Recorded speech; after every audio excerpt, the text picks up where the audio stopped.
도준상 교수님은 MIT에서 박사학위를 하시고 지금 포항공대 이상하게도 기계공학과에 계십니다. 그 얘기 잠깐 하다가 왜 기계공학과에 계세요? 그러면서 잠깐 얘기를 하다가 방금 왔고요.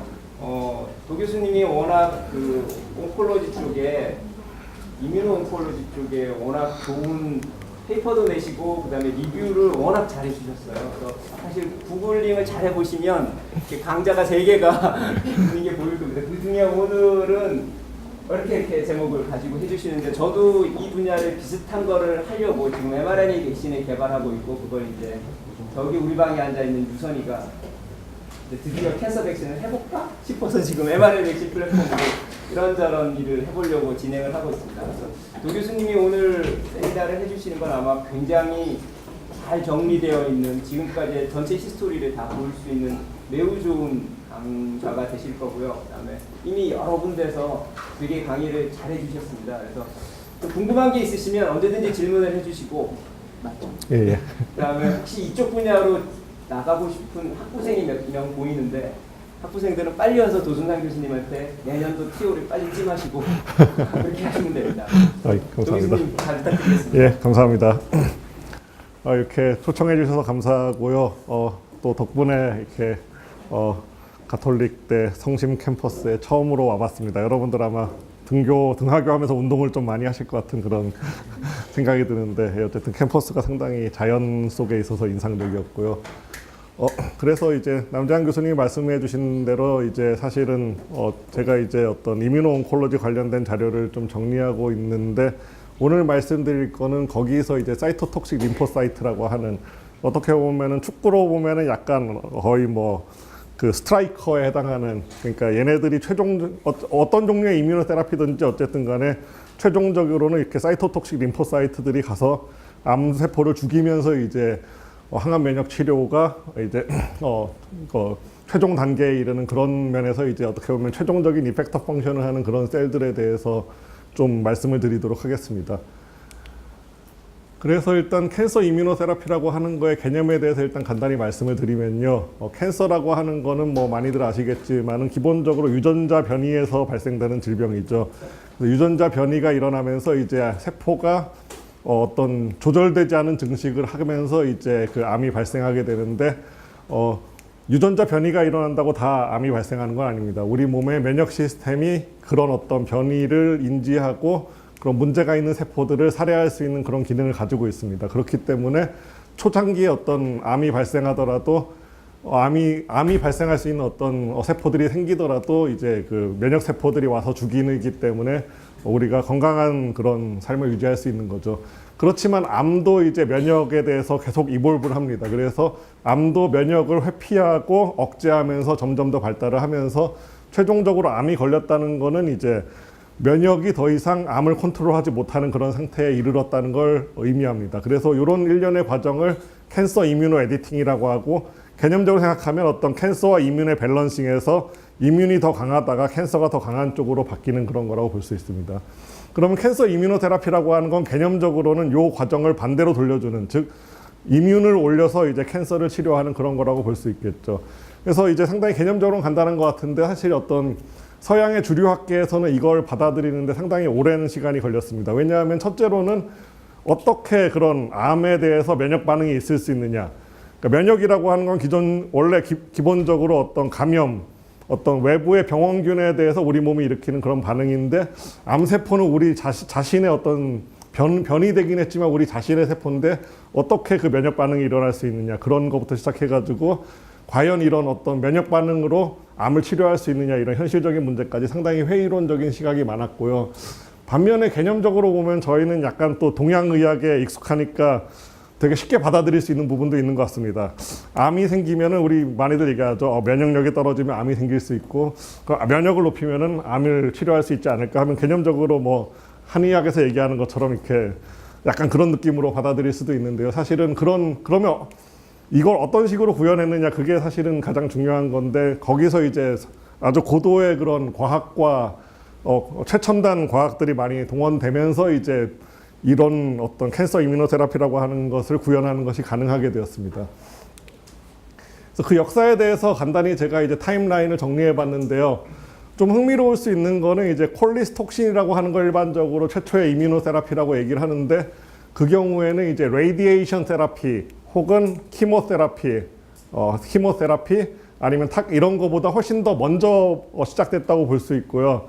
그렇지만은 1900년대 초반은 레디에이션 세라피가 어떤 학계의 주류였고 그 중후반은 어떤 키모세라피가 그리고 2000년도가 되면서는 이제 잘 아시는 것처럼 글리백이라고 하는 그런 타겟티드 세라피가 FDA 어프로벌 되면서 2000년대 초반까지는 타겟티드 세라피가 어떤 캔서 세라피의 대세였고요.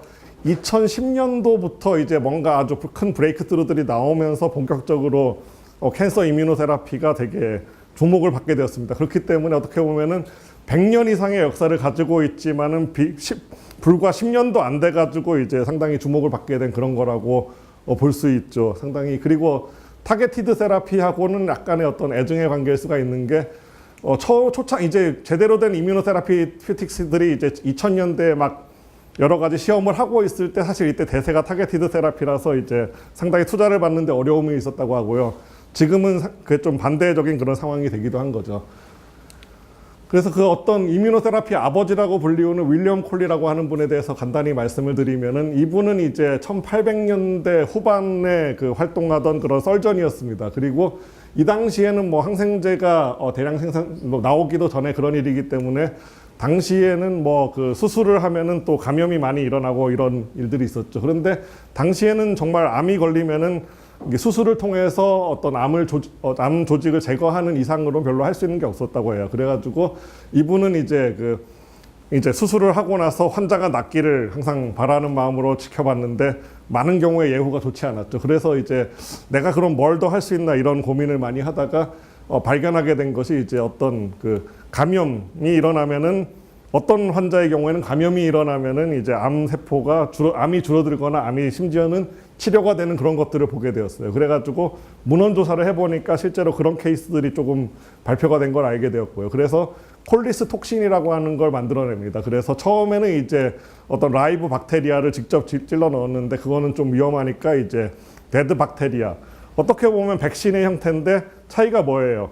백신의 경우에는 자기가 백시네이션 하려고 하는 그런 박테리아를 죽여서 박테리아나 어떤 미생물을 죽여서 넣는데 이 경우에는 암과는 아무 상관없는 박테리아를 죽여서 넣는데 암이 이제 치료가 된다는 그런 차이가 있겠죠.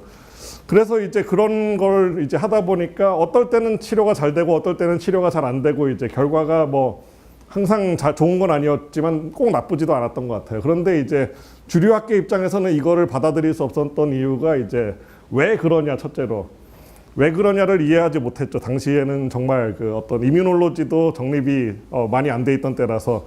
그다음에 두 번째는 그렇다고 효능이 뭐 거의 아주 좋냐 그런 것도 아니고 당시에 이분은 그냥 썰전이었기 때문에 뭐 아주 정교한 그런 통계적인 디자인을 했던 것도 아니고 그렇기 때문에 이제 주류학계에서는 뭐 이런 것도 하고 있는데 뭐 그냥 나쁘진 않은 것 같은데 별로 릴라이어블 하지도 않은 것 같다. 이 정도로 이제 했던 것 같아요. 그리고 당시에는 잠시 말씀드렸지만은 레디에이션 세라피가 대세였어요. 그러니까 1895년도에 렌트겐의 X선을 발견하면서 이제 레디에이션 세라피 경우에는 정말 직관적이고 과학적이잖아요. 그렇기 때문에 주류에서는 레디에이션 세라피를 밀었고 이제 콜리는 좀 그런 좌절을 하면서 이제 결국은 돌아가셨죠. 그런데 윌리엄 콜리가 사실 이게 이런 식으로 이뮤노테라피 아버지라고 불리울 수 있었던 거는 사실은 그 딸을 잘 둬서 그래요. 저도 딸을 잘 키워야 되겠다 생각을 하게 되는데 그래서 이 딸이 사실은 전업주부였어요. 전업주부였는데 이제 아버지가 돌아가시고 나서 아버지의 그런 기록들을 정리하다 보니까 이분이 정말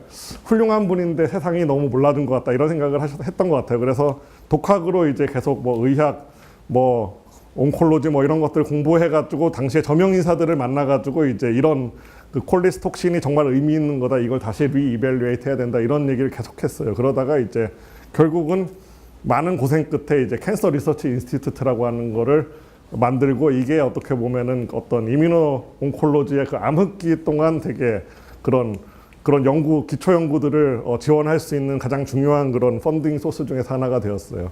그래서 어쨌든 이분의 경우에는 어떤 그 체계적인 테라피를 시작했다는 그런 측면에서 의미가 있고요. 그 다음에 또 약간 주목할 게 주로 이런 세라피 측면에서 보면 항상 그 어떤 의사 선생님들의 그런 적극적인 노력, 그러니까 환자를 어떻게 방치할 수 없다 이런 어떤 사명감 이런 것들이 좀 중요하지 않았나 이런 생각을 들고요. 그래서 이제 캔서 이뮤노테라피라고 하는 것의 이론이 본격적으로 정립된 거는 이제 로이드 올드라고 하는 분이 가장 중요한 역할을 했다고 많이 얘기를 하고 있고요. 이분 경우에는 이제 BCG를 이용해서 이제 캔서 테라피를 하는 그런 식의 어떤 의학적인 일뿐만 아니라 이제 이뮤놀로지, 온콜로지, 이뮤노 온콜로지에 걸쳐가지고 아주 그냥 중요한 발견들을 많이 하세요. 그래가지고 이제 어떤 이론적인 토대를 닦고 그 다음에 이제 또 많은 후학들을 양성해가지고 이쪽 부분에 어떤 제대로 된 연구를 할 수 있는 그런 기반을 다졌다고 해서 이 두 분을 이제 어떤 이뮤노 테라피의 아버지라고 얘기를 많이 해요. 그런데 이제 이런 식으로 그래서 이제 앞에서 말씀드린 것처럼 캔서가 이뮤노제닉하다는 것 자체가 받아들여지지 않다가 이제 2000년대쯤이 되면은 이뮤 시스템이 캔서를 레코그나이즈 할 수 있고 잘하면은 디스트로이 할 수도 있다 이런 걸 알게 되는데 그렇지만은 이 당시에 2000년대 초반이 사실 어떻게 보면 이뮤노테라피에 있어서 가장 암흑기라고도 볼 수 있는데 그 이유가 결국은 그 당시에 시행했던 많은 그런 새로운 그런 테라피들이 다 실패를 해요. 가장 대표적인 실패 사례가 이제 백신 쪽이었고 그래가지고 이제 심지어는 그 저명한 어떤 이뮤노 온콜로지 하는 분이 여기 이제 왜 이 그림이 있나 되게 궁금해 하실 텐데 한 비유 중에서 하나가 뭐냐면은 암을 면역으로 치료하는 거는 원칙적으로 가능할 것 같다. 그렇지만은 암을 면역으로 치료하는 거는 이 바다를 헤어드라이기로 말리는 것처럼 정말 그러니까 원칙적으로는 가능하겠죠. 계속 말리면 마르겠지만은 실질적으로 가능한 일이냐 정말 불가능한 일인 것 같다. 이런 식의 어떤 자조적인 그런 이야기까지 나올 정도로 상당히 어려운 그런 시절을 보냈어요. 그 당시에 이제 그러다가 이제 그렇지만은 또 어떻게 보면은 그런 이론이 어떻든 간에 결국은 임상에서 좋은 결과가 나오면은 그건 좋은 치료법인 거죠. 그래가지고 이제 2000년 10년도가 되면서 결국은 이제 많은 어려움을 뚫고 어떤 임상 성공을 거두게 돼요. 그 중에서 첫 번째가 이제 체크포인트 블락케이드라고 하는 그런 종류의 그런 약이고 요거는 아마 오늘은 자세히 다루지 않고 제가 만든 두 번째 강의 자료에서 많이 주로 얘기를 하는 거고요. 간단히 비유를 통해서 얘기하자고 하면은 이뮨 시스템을 이제 이런 자동차로 비유를 해가지고 캐나다의 텍맥 교수님이 설명을 했는데 그렇게 보면은 이제 시동을 걸어야 되고 그러니까 레코그나이제이션이 있어야 되고 시동을 건다고 차가 가는 건 아니죠. 더 중요한 건 뭐예요? 레귤레이션 측면에서는 엑셀러레이터하고 브레이크겠죠. 그러면은 이뮤노테라피가 잘 안 되는 어떤 이뮨 시스템이 캔서를 인지는 하는데 살해를 못하는 이유는 뭐예요? 결국은 캔서가 어떤 이뮨 시스템의 브레이크를 잡고 이뮨을 못 가게 하고 있다는 거예요. 그러면은 브레이크를 막아버리는 그런 것이 어떻게 보면 체크포인트 블락케이드의 어떤 개념적인 메커니즘 오브 액션이라고 볼 수 있고요. 이렇게 했을 때 그러면 과연 효능이 어떻냐 그거를 이제 가장 깔끔하게 정리한 그래프가 이건데 그러니까 일반적으로 이제 이뮤노테라피가 사실 2000년대 초반에 크게 실패했던 이유 중에서 하나가 뭐냐면은 정말 난치성에 정말 모든 치료를 해서 다 안 되는 환자들만 치료를 했어요. 당연히 새로운 치료니까 위험 부담이 있기 때문에 이제 그런 환자들밖에 받을 수 없었겠죠. 그래서 이런 메타스태틱 멜라노마처럼 거의 1년 이상을 못 사는 그런 경우에 있어서 이뮤노테라피를 적용했는데 그 당시에 이제 유행하던 타겟티드 테라피는 주로 하는 게 뭐냐면은 요런 어떤 서바이벌을 약간 늘려주는 그러니까 뭐 한 5개월 정도 이제 살 수 있는 사람을 6개월 정도로 이제 늘려준다. 그 정도 효과를 이제 가지고 있었다고 얘기를 해요. 그런데 이뮤노테라피의 경우에는 그거보다 어떻게 보면은 한 1-20% 정도 되는 환자가 아주 뭐 몇 년 이상 아니면 완치가 되기까지 하는 그런 어떻게 보면은 곰곰이 생각해 보면 면역이라고 하는 게 메모리를 가지고 있기 때문에 가능한 거라고 볼 수 있겠죠. 그렇기 때문에 어떻게 보면은 질적으로 다른 치료라는 거죠. 그렇기 때문에 이제 이뮤노테라피가 되게 중요한 그런 테라피로서 주목을 받고 있는 거고요. 그래서 이제 그런데 문제는 뭐예요? 여기서 여기까지 가는 거를 어떤 효능을 보이기 위해서는 오래 관찰을 해야 되겠죠. 그게 이제 당시에는 어려움 중에서 하나였던 것 같고요. 그래서 이제 체크포인트 블락케이드가 처음으로 임상 3상에서 성공을 시킨 거는 BMS의 이런 그 이름도 어렵죠. 이필리무맙이라고 하는 그런 엔타이 CTLA4 드럭인데 요 경우가 이제 어떻게 보면은 아주 극적으로 그러니까 오랫동안 환자를 관찰해 가지고 이런 어떤 이뮤노테라피의 전형적인 커브가 이런 형태가 된다는 걸 알아내면서 성공을 하게 된 그런 경우예요. 그래가지고 약간의 비하인드 스토리가 있는데 파이저가 사실은 이 엔타이 CTLA4 가지고 임상 3상을 먼저 시작한 거로 알고 있어요. 먼저 시작했는데 파이저의 경우에는 이런 메디안 서바이벌을 가지고 봤어요. 그러니까 Y축의 그 50%를 딱 잘라서 이게 얼마나 옮겨갔느냐 이걸 본 건데 여기서 어떤 통계적인 유의미성을 찾지를 못했어요. 그러니까 이제 BMS 쪽에서 바짝 긴장을 한 거죠. 파이저가 3상에서 실패하면은 뭐 제약회사 입장에서는 그 피해가 어마어마하거든요. 그래서 어떻게 하면은 이거를 그러니까 분명히 타겟티드 세라피나 어떤 키모테라피하고 이뮤노테라피는 다른 종류의 테라피인데 우리가 다른 방식으로 이밸류에이션 해야 되지 않는가 그거를 이제 고민하다가 결국은 어떤 이 그러니까 이 소위 요새 유행하는 어떤 존 벌을 한 거죠. 그래가지고 계속 버티면서 보다 보니까 이제 환자들이 오래 살아남는 그런 그런 경우들을 보게 되면서 그게 어떻게 보면은 이 2010년 NEJM 논문의 가장 큰 브레이크스루였던 거예요. 그러니까 테라피 자체도 중요했지만은 그 테라피를 어떻게 분석할 것인가 그것이 이제 중요했다는 그런 부분을 말씀드리고 싶고요. 현재는 이제 한 6종류 정도 그러니까 엔타이 CTLA4는 하나, 그 다음에 엔타이 PD1 2개, 엔타이 PDL1 3개 그 정도가 이제 클리닉에서 사용되고 있고 점점 더 많은 그런 체크포인트 블락케이드들이 추가가 되고 있고요. 그래서 이제 첫 번째 성공이 그런 어떤 체크포인트 블락케이드라고 하는 거였다면 두 번째 성공은 CAR-T, 자동차가 아닙니다. 카이머릭 엔티전 리셉터 T라고 하는 그런 그 유전자 조작을 한 그런 T 세포라고 볼 수 있고요. 자세한 말씀은 나중에 카이머릭 엔티전 T가 어떤 거냐는 말씀드릴 거고.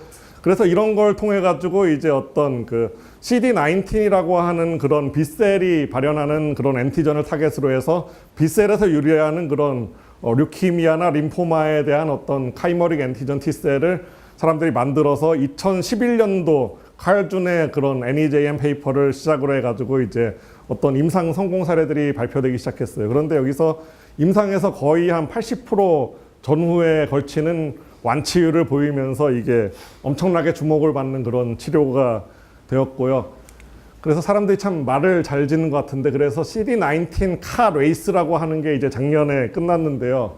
이제 CD19을 타겟으로 하는 카이머릭 엔티전 T셀을 가지고 이제 여러 회사가 경쟁을 하다가 최종적으로 노바티스하고 카이트 파마하고 주노 그러니까 대형 제약회사와 두 개의 벤처회사가 경쟁을 하게 되었고 이제 노바티스가 일단 이겼어요. 그래서 킴리아라고 하는 첫 번째 FDA 어프로벌을 받은 카티 세라피틱스가 나왔고 카이트 파마는 이제 그 길리아드에 얼마인지 한국 돈으로 환산하면 거의 한 15조 가까운 그런 금액에 이제 합병이 되면서 이제 다시 FDA 어프로벌을 받았고 주노가 사실 기술력 측면에서 상당히 앞서 있었었는데 안타깝게도 3상에서 톡시시티 때문에 페일을 하면서 이제 가격이 조금 떨어졌죠. 그래가지고 그래도 10조 가까운 돈에 이제 그 셀진에 인수가 되면서 어떻게 보면 작년에 있었던 가장 어떤 바이오 관련된 핫 딜과 어떤 핫 뉴스를 장식하는 그런 것이었고요. 그래서 오늘 말씀드릴 거는 이제 CAR-T 같은 그런 어떤 종류의 그런 치료법을 일반적으로 우리가 얘기하는 게 어놉티브 셀 세라피라고 얘기해요. 그래서 앞에서 말씀드린 것처럼 암 환자의 경우에는 면역력이 떨어져 있어요. 그 말은 면역 세포들이 전부 다 뭔가 기능을 제대로 못하고 있어요. 그럼 그거를 치료하는 방법이 뭐냐면은 체외에서 환자든 도너든 어쨌든 체외에서 이제 면역 세포들을 유전자 조작을 한 다음에 이제 대량으로 배양을 해가지고 다시 환자에게 주입해 주는 거겠죠. 그래서 어놉션이라고 하는 게 입양하다잖아요. 그렇기 때문에 어놉티브 셀 세라피라고 하는 거는 기본적으로 그런 거고 사이토톡식 림포사이트는 기본적으로 그 암세포를 인지하고 죽일 수 있기 때문에 어떻게 보면 항암 치료에 있어서 가장 직접적인 그런 치료법이라고 볼 수 있겠죠. 그래서 이런 방법에 대해서 이제 오늘 말씀을 자세히 드리려고 하고요. 사실 이 치료가 이렇게 간단하게 그림으로 그렸지만은 그렇게 간단한 치료는 아니고요. 상당히 많은 베리에이션이 있을 수 있습니다. 일단 도너로서 환자를 쓸 것인가, 환자의 세포를 쓸 것인가, 아니면은 그 공여자의 것을 쓸 것인가. 이게 경제적인 측면이나 여러 가지 측면에서 되게 중요한 의미를 가질 수 있고요. 이제 어떤 종류의 사이토톡식 림포사이트를 쓸 것이냐. 앞에서 카티가 성공했기 때문에 이제 T셀이 가장 파워풀하다고 볼 수 있지만은 이제 NK나 감마 델타 T셀 같은 그런 셀들도 이제 사용이 되고 있고요. 그 다음에 어떤 식의 그런 지네틱 엔지니어링을 할 것인가. 이거는 뭐 거의 그 무한의 어떤 가능성을 가지고 있겠죠. 그리고 어떤 식으로 배양을 하느냐. 그 다음에 환자를 어떤 식으로 컨디셔닝 하느냐. 이거에 따라서 다 결과가 달라질 수 있거든요. 그래서 오늘 주로 말씀드릴 거는 요 세 종류의 사이토톡식 림포사이트가 과연 어떤 특성을 가지고 그렇기 때문에 어떤 문제점과 어떤 챌린지와 어떤 오퍼추니티를 가질 수 있는가 그런 것들에 대해서 자세히 말씀드리도록 하겠습니다. 그래서 이런 종류의 세포 치료가 결국은 어떤 근원을 찾아보면은 헤마토포이어틱 스템셀 트랜스플란테이션, 그러니까 조혈모 세포 이식이 그 기본적인 시작이거든요. 그래서 보면은 조혈모 세포 이식이라고 하는 거는 거의 60년 전에, 그러니까 그 시애틀의 그 단 토마스라고 하는 분이 이거로 노벨상을 받으셨죠.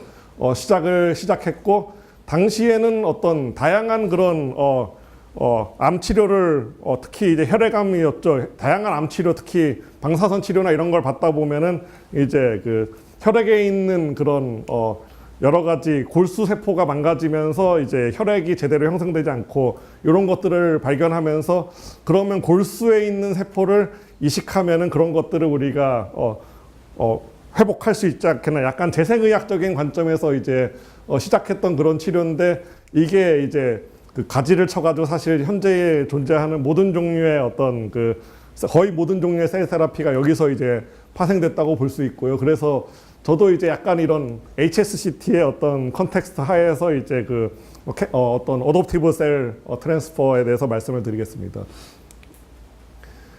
그래서 이제 알로라고 하는 건, 그러니까 골수 이식이라고 하는 건 기본적으로 알로 세팅이죠. 그러니까 알로라고 하는 건 어떤 공여자의 골수를 환자에게 집어넣는 그런 거라고 볼 수 있겠죠. 그러면 여기서 중요한 게 뭐겠어요? 첫 번째는 제일 중요한 거겠죠. 일단은 뭔가 그래프트가 이제 공여자로부터 받은 그런 거를 이제 그래프트라고 해요. 그래서 그래프트가 이제 그 리시피언트 혹은 페이션트에게 들어갔을 때 페이션트의 이뮨 시스템이 이제 이걸 인지하고 이거를 리젝션, 그러니까 얘네들 들어온 애들을 다 죽여버리는 그런 일이 생기면은 이제 골수 이식에 효과가 하나도 없겠죠. 그래서 첫 번째 제일 중요한 건 어떤 리젝션 하지 않도록 만드는 거예요. 그 다음에 이제 골수 이식을 이런 조혈모 세포 이식을 하는, 그렇기 때문에 이런 걸 하기 위해서는 호스트 이뮨셀을 최대한 없앤 상태에서 많이 해요. 그런데 그렇게 되다 보면은 이제 그 바이럴 어택, 그러니까 바이러스, 그러니까 어떻게 보면은 우리 몸에 어떤 우리가 보유하고 있는 많은 종류의 그런 바이러스들이 있잖아요. 어떤 포진성 그런 CMV라든가 EBV 같은 이런 평소에 어떤 건강한 사람에게서는 전혀 문제가 되지 않는 그런 바이러스들이 이제 그 이뮤노서프레션이 일어나기 상태에서 이제 어떤 그래프팅이 이루어지기 때문에 그런 바이러스들이 또 문제를 일으키기 시작해요. 그래서 어떤 이런 감염에 서셋터블 해지기 때문에 이런 감염을 어떻게 하면 최소화할 수 있을 것인가. 근데 세 번째가 이제 어느 정도 그래프트, 그러니까 이제 그 집어넣은 그런 세포들이 어느 정도 살아남으면은 얘네들이 이제 또 호스트하고 면역형이 다르면은 호스트를 공격하기 시작해요. 그걸 그래프트 버스트 호스트 디지즈 혹은 GVHD라고 하고, 마지막이 어떻게 보면은 결국은 이런 식으로 이제 암을 치료하려고 하는 건데 이제 골수를 재구성했는데도 암이 다시 재발하는 그런 일들이 있을 수 있겠죠. 그래서 요 네 가지가 가장 핵심적인 이슈고, 이제 요 네 가지 이슈들을 해결하기 위해서 많은 방법들이 계속 고안되었고, 그런 방법들의 상당수가 또 이제 어떤 그 캔서 이뮤노테라피에서도 응용되고 있다고 볼 수 있어요.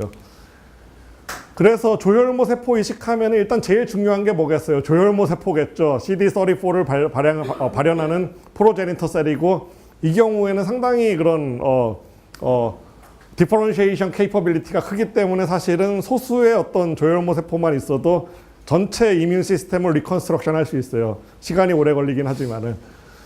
그래서 저도 실제로 이 조혈모 세포 이식이라고 하는데 조혈모 세포가 생각보다 적게 들어가서 약간 놀랐던 그런 기억이 있고요. 그렇지만은 이제 조혈모 세포만 딱 골라서 넣는 거는 기술적으로 쉽지가 않겠죠. 일단 기본적으로. 그러면은 이제 거기에 기본적으로 우리가 아주 정교하게 퓨리피케이션 하지 않는 이상 혈액에 있는 많은 세포들이 따라서 들어가겠죠. 그래서 이제 대표적인 그런 혈액에 있는 세포들 중에서 뭔가 기능을 한다고 사람들이 발견한 게 림포사이트들이 또 많이 들어가게 되는데, 림포사이트들이 또 상당히 뜻하지 않게 많은 중요한 기능을 하기도 하고 또 부작용을 낳기도 하고 그런 걸 알게 되었어요. 그래서 림포사이트 하면 이제 앞에서 말씀드린 그런 T, NK, 감마 델타 T 이런 것들이 대표적이라고 볼 수 있는데, 일단은 얘네들의 중요한 역할 중에서 하나가 그라프트 리젝션을 줄여줘요. 호스트의 이뮨 셀들을 얘네들이 면역형이 다르니까 들어가서 죽여요. 죽이면서 그라프트 리젝션을 줄여줘요. 그러니까 상당히 유익한 기능을 할 수 있죠. 그 다음에 얘네들이 면역이라고 하는 게 기본적으로 바이러스에 대해서 그런 저항성을 가지기 때문에 바이러스도 컨트롤 해주고 여기까지는 좋아요. 그런데 얘네들이 이제 호스트를 공격하기 시작하죠. 면역형이 다르다고. 그러면서 GVHD가 발생해요. 이거가 나쁜 거고, 그렇지만은 또 얘네들이 또 암세포들을 또 잘 죽여요. 그렇기 때문에 그라프트 버스트 튜머 혹은 그라프트 버스트 류키미아 그런 효과도 있어요. 그러면은 이제 어떻게 하면 요거 세 가지를 높이고 요거를 낮춰주느냐, 그게 문제인데, 아주 안타까운 거는 GVHD하고 GVT는 연결되어 있는 현상이에요. 그렇기 때문에 GVHD를 많이 하면 많이 할수록 GVT도 많이 해요. 그러니까 암세포를 죽이려고 하면은 자기 세포도 위험에 처하게 되는 거죠. 그래서 이제 T셀의 경우는 이제 GVHD와 어떤 GVT가 다 강해요. T셀이 이 셋 중에서 어떻게 보면 가장 강한 그런 어떤 기능을 가지는 그런 세포라고 볼 수 있고요. NK나 감마 델타 T셀의 경우에는 이제 GVHD는 거의 없지만은 GVT 또한 그 T셀만큼 강하진 않은 그런 어떤 특징을 가지고 있어요. 그러면은 이제 이게 우리가 가지고 있는 어떤 기본적인 리소스라고 보면은 이제 사람들이 어떻게 하면 이런 것들을 최적화해서 이 문제를 해결할 것인가 여러 가지 시도를 했겠죠. 그거에 대해서 간단히 말씀을 드릴게요. 그래서 이제 그 앞에서 항암 면역 치료에 있어서 이제 그 카티라고 하는 게 어떤 암의 그런 암을 인지하는 T셀을 엔지니어링해서 집어넣는다고 했잖아요. 그런데 사실은 그 암이라고 하는 게 면역이 인지할 수 있다고 하는 거를 알게 된 것 자체가 그렇게 길진 않거든요. 그전에는 어떤 바이러스나 박테리아 같은 게 이제 주로 면역의 타겟이었던 거죠. 그래서 이런 어댑티브 테라피 같은 경우에도 사실은 암에 대해서보다 바이러스에 대해서 먼저 일어났어요. 그러면 바이러스 중에서 앞에서 말씀드린 것처럼 CMV나 EBV 같은 애들이 이런 골수 이식 과정에서 상당히 문제를 일으키기 때문에 이제 필립 그린버거라고 이제 시애틀에 계신 분이 고안한 거는, 그러면 이런 바이러스를 인지하는 그런 T셀들을 우리가 왕창 키워가지고 어떤 그 조혈모 세포 이식을 할 때 같이 넣어주면은 그런 바이럴 인펙션에 의한 그런 어떤 위험을 막을 수 있지 않을까, 그걸 고안해서 이제 1992년도에 사이언스에 발표를 했고요. 이제 이 기술이 이제 계속 진보를 하게 되는 거죠. 그래서 바이러스의 경우에는 상당히 그런 외부의 물질이기 때문에 항원이 되게 잘 정의가 돼 있거든요. 그렇기 때문에 이제 그런 어떤 점점 더 바이러스를 인지하는 T셀들을 사람들이 뱅킹을 하기 시작한 거죠. 뱅킹을 하면서 이제 third party, 그러니까 공여자와 이식자를 제외한 어떤 제3의 공여자로부터 받은 그런 것들을 이제 뱅크로 가지고 있으면서 오프 더 쉘프, 그러니까 거의 기성품처럼 사용하는 그런 T셀을 이제 사람들이 이제 거의 2010년도에는 그런 거를 사용하는 테라피가 어느 정도 정립이 돼요. 그래서 이제 요 결과를 봤을 때 상당히 이런 썰드 파티의 경우에도 바이러스를 컨트롤 잘하고 이제 잘 맞추면은 이제 그라프트 버스스 호스트 디지즈도 미니마이즈 할 수 있는데, 문제는 뭐냐면은 이게 제3자기 때문에 그러니까 지금 이제 그 환자 몸 안에 상당히 복잡한 거죠. 환자의 어떤 면역 세포도 있고 그 공여자의 면역 세포도 있고 제3자의 어떤 T셀도 들어와 있는 상태죠. 그러면은 이 T셀이 과연 오래 살 수 있느냐? 그러지 못한다는 거죠. 왜냐하면은 이제 어떤 면역 반응을 일으키기 때문에 이제 오래 살지 못하는 거예요. 근데 펄시스턴티라고 하는 게 계속 강조하겠지만 상당히 어떤 캔서 테라피 측면에서 중요한 거예요. 왜냐하면은 암이 우리가 완전히 치료가 된 것 같지만 항상 일부가 남아있다가 다시 재발을 하잖아요. 그렇기 때문에 어떤 퍼시스턴트한 메모리가 형성이 된다는 게 T셀에 있어서 되게 중요한 특징인데 퍼시스턴트하지는 않다는 거고 이 경우에는 나쁘진 않아요. 왜냐하면 이 경우에는 CD34 포지티브 프로제니터 셀이 이뮨 리컨스트럭션을 할 때까지 몇 주 정도만 이제 어떤 바이럴 컨트롤을 해주면 되는 거니까 사실은 중간에 사라지는 게 더 바람직한 거라고 볼 수 있겠죠. 그렇지만은 이게 나중에 이제 오프터 쉘프 어떤 그 카티 테라피를 이제 사람들이 하려고 하는 데 있어서는 이런 부분이 우리가 고려해야 될 그런 부분으로서 이제 생각을 해야 되겠죠.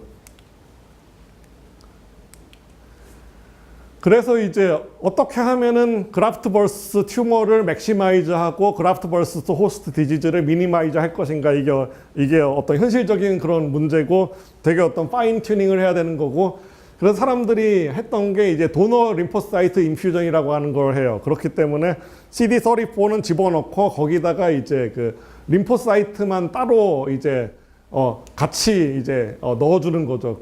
그런 식으로 하는데 도너 림포사이트 인퓨전을 해주면은 이게 초창기에는 튜머를 죽이고 바이러스를 컨트롤하지만은 시간이 지나면 그라프트 버서스 호스트 디지즈를 일으켜요. 그래서 고안한 게 뭐냐면은 이제 이런 자살을 할 수 있는 그런 진을 같이 넣는 거죠. 그래서 이제 뭔가 문제가 된다고 하면은 이제 이 수어사이드 진을 스위치를 켜가지고 걔네들을 다 죽이는 그런 기술을 이미 한 20년 전에 발표가 된 거죠.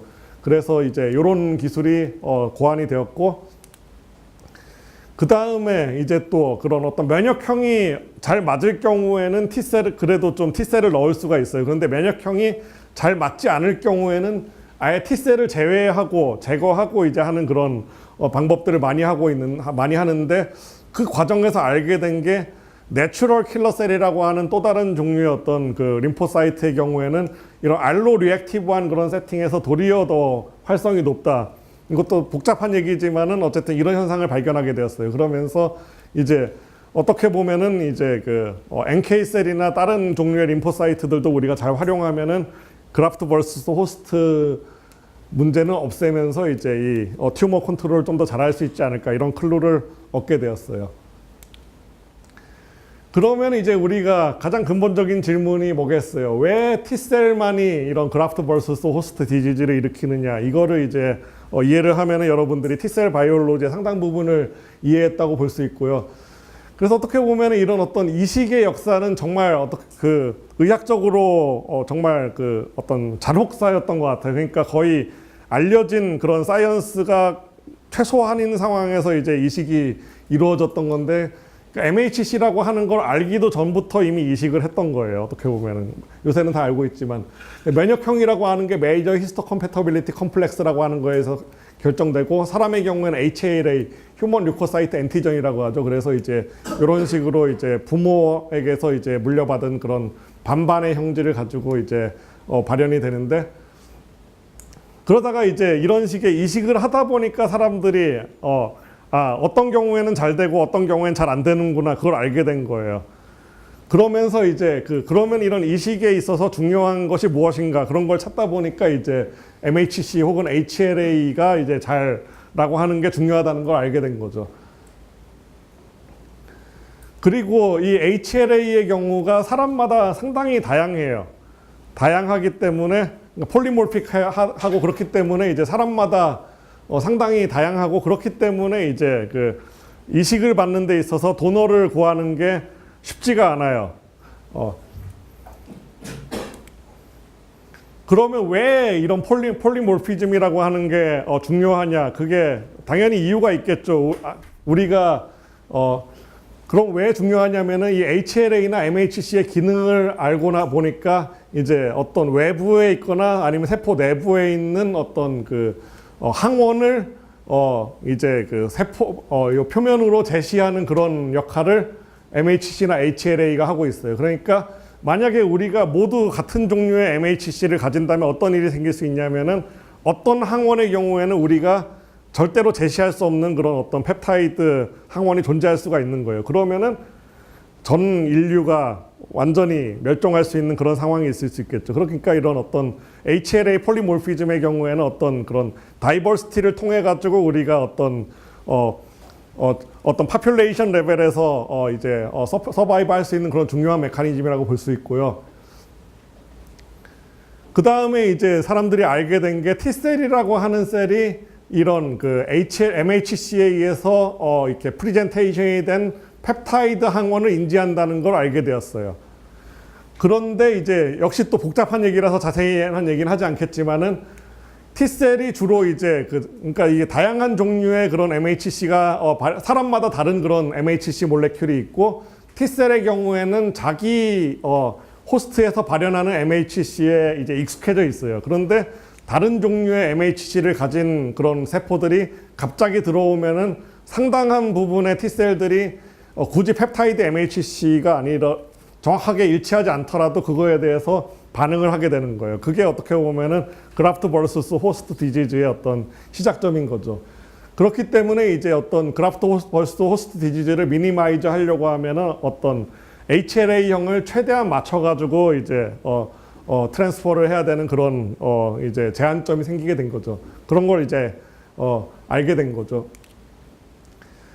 그럼 이제 T셀에 대해서 조금 더 자세히 말씀을 드릴게요. 그래서 T셀의 경우에는 어떤 그 T셀 리셉터라고 하는 그 아주 고유한 그런 특이한 그런 리셉터를 발현하고 있는데 이 리셉터의 경우에는 일단 알파, 베타 체인, 헤테로다이머가 엔티전 레코니션에 있어서 중요한 역할을 하고 얘네들의 경우에는 사이토플라즈믹 테일이 없어요. 그 다음에 이제 그 외에 감마, 델타, 엡실론, 제타 체인이 이제 있어가지고 얘네들이 이제 시그널을 전달하는 특히 제타 체인이 많이 사람들이 활용하는 거고요. 그 다음 엔티전 스페시피시티라고 하는 게 사실은 이제 전 아직도 이거를 생각만 해도 되게 정말 경이로운 일이라고 생각을 하는데요. 그럼 엔티전 스페시피시티라고 하는 거는 과연 어떻게 가능할까요?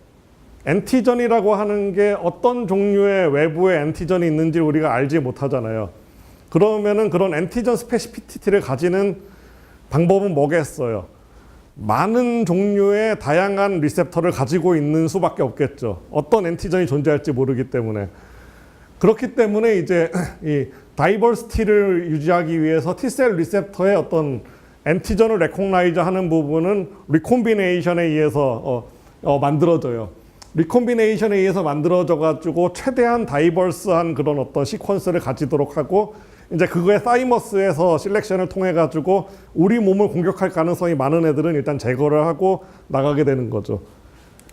그래서 제가 이게 상당히 좋아하는 숫자인데 우리 몸에 존재하는 세포의 수가 이 정도라고요. 물론 상당히 많은 그런 어프록시메이션이 들어간 거지만은 그러면은 엔티전 스페시픽 이뮨 리스폰스를 한다는 T셀이 우리 몸에서 얼마나 중요하냐면은 우리 몸에 있는 세포의 1%가 T셀이에요. 어마어마한 숫자죠. 약간 어떻게 보면은 이제는 좀 화해 모드에 있지만 우리나라가 국민의 1%가 지금 거의 군인이죠. 그런 거하고 비슷한 숫자라고 볼 수 있는 거죠. 왜냐하면 우리 몸도 항상 어떤 외부의 어떤 병원균과 늘 외부의 미생 여러 가지 마이크로브들과 접하면서 살고 있으니까요. 그러니까 그만큼 어떤 T셀이라고 하는 거는 우리 몸에서 어마어마한 리소스를 투자해서 데리고 있는 그런 셀이고 이런 셀들 이런 정도의 숫자가 필요한 이유가 엔티전 스페시피시티를 위해서예요. 그러니까 결국은 엔티전 스페시피시티를 가지기 위해서 가장 중요한 건 뭐겠어요? 그러면 얼마나 다양한 T셀 리셉터를 우리가 가지고 있느냐가 가장 핵심이겠죠. 근데 그러면 그 다양성이 다는 아니죠. 만약에 우리가 4 곱하기 10의 11승계에 해당하는 T셀 리셉터를 가지고 있다고 하면은 개개의 T셀이 다 다를 거 아니에요. 그러면은 우리 몸이 T셀에 비해서 많이 크잖아요. 거의 한 10의 15승 정도 비율로 더 큰데 그러면은 T셀이 과연 손끝에서 있는 감염을 이쪽 손끝에 있는 T셀이 인지를 얼마나 빨리 할 수 있느냐 그런 어떤 현실적인 문제가 생기는 거죠. 그렇기 때문에 이제 각각의 클론의 사이즈가 얼마 정도 이상은 돼야 되겠죠.